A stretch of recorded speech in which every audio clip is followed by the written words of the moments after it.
بسم الله الرحمن الرحیم. الحمد لله والصلاة والسلام علی رسول الله صلی الله علیه و سلم و علی آله و صحبه اجمعین. دوستای عزیز، در درس 13 در اسم المتکبر الله هستیم. قسمت اول. الحمد لله والصلاة والسلام علی رسول الله صلی الله علیه و سلم. اسم المتکبر الله سبحانه و تعالی در اسماء الله الحسنى. اسم متکبر الله سبحانه و تعالی، الله سبحانه و تعالی در قرآن عظیم الشان میگه که هو الله الذی لا اله الا هو الملك القدوس السلام المؤمن المهيمن العزيز الجبار المتكبر. بناء المتکبر یکی از اسماء و صفات الله سبحانه و تعالی هست. چند نکته را ما شما باید در اسم المتکبر الله سبحانه و تعالی بفهمیم. اول نقطه ای است که بفهمیم که هو ذو الکبریاء والعظمه بکمال ذاته و ربوبیته. یعنی الله سبحانه و تعالی دارای کبریا و عظمت است به خاطر کمال ذات و ربوبیتش. چون الله سبحانه و تعالی دارای عظمت و بزرگی هست، بناء صفات کبریا، جلال و عظمت بر از او شایسته است. از این خاطر هو المتکبر. متکبر برای الله متعال صفت مدح است. چرا؟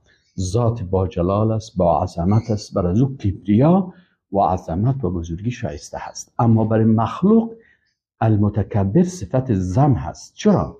به خاطر از اینکه این مخلوق صفت کبریا نداره، عظمت نداره، بزرگی نداره.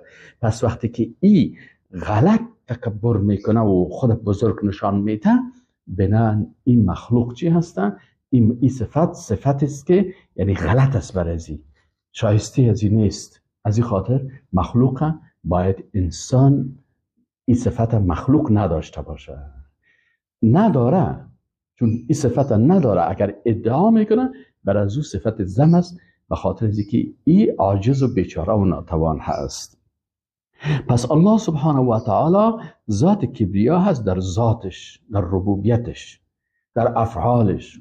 کلش به عظمت و جلال الله شایسته هست. ذات با عظمت است، از او خاطر هو المتکبر. دوم، والذی تکبر عن ان یماثله غیره او یشارکه احد فیما اختص به. دیگه چی است؟ دوم نقطه که ما باید در صفت المتکبر الله بشناسیم اویی است که الله تکبر نموده، یعنی بلندی نموده، بزرگی نموده از این که هم مثل داشته باشه، مانند داشته باشه، شریک داشته باشه در آنچه که مخصوص الله است. الله ذات با عظمت است، شریک نداره. تکبر ان یکون له شریک نداره در ذاتش، در صفاتش، در افعالش، در عبادتش، در احکامش، در نامهایش. شریک نداره که هم مثل از او، همتای از او باشه. از این تکبر نموده، یعنی بلندی نموده. سوم، والذی تکبر عن ظلم عباده، یعنی ذات با عظمتی که از ظلم بنده هایش در بزرگی و عظمت است. در اینجا بسیار با بزرگی و عظمت است که سر بنده ها ظلم بکنه. علامه زجاج رحمه الله میگه الذی تکبر عن ظلم عباده. و علامه ماوردی چی میگه؟ المتکبر عن ظلم عباده. ذات است که در عظمت و بزرگی قرار داره از ظلم بنده هایش. خب، چهارمین نقطه که ما شما بفهمیم هو المنزه عن کل عیب و نقص. چه معنی المتکبر؟ المتکبر ذاتی که دارای کبریا و جلال و عظمت است، ذاتی که از ظلم بالای بنده هایش چی کرده؟ در بزرگی قرار داره و در عظمت قرار داره، بالای که ظلم نمیکنه، و ذاتی که منزه است از تمامی عیب ها. علامه عبدالرحمن السعدی رحمه الله در تفسیر خود چی میگه؟ میگه المتکبر الذی له الکبریاء والعظمه المتنزه عن جمیع العیوب والظلم والجبر. یعنی ذات هست که دارای کبریا و عظمت است و پاک است از هر نوع ظلم و جور و بی‌عدالتی و این چیزا. الله سبحانه و تعالی پاک است. علامه بیضاوی رحمت الله علیه هم میگه المتکبر الذی تکبر عن كل ما یوجب حاجة او نقصانا. ذات متکبر ذاتی هست که تکبر کرده، بزرگی نموده. بر چی؟ به ای که در او کدام نقصانی باشه. چهارمین نقطه که داری باید بفهمیم در صفت المتکبر الله والذی تکبر علی عطات خلقه و جبابرتهم. الله سبحانه و تعالی بزرگی و عظمت و تکبر نموده سر مخلوقاتی که اونا چی هستن؟ ظالم هستن، دشمن هستن، جبار هستن و تکبر میکنن و غرور میکنن. و ششم ای که والذی لا یرضى من خالف رسوله، دیگه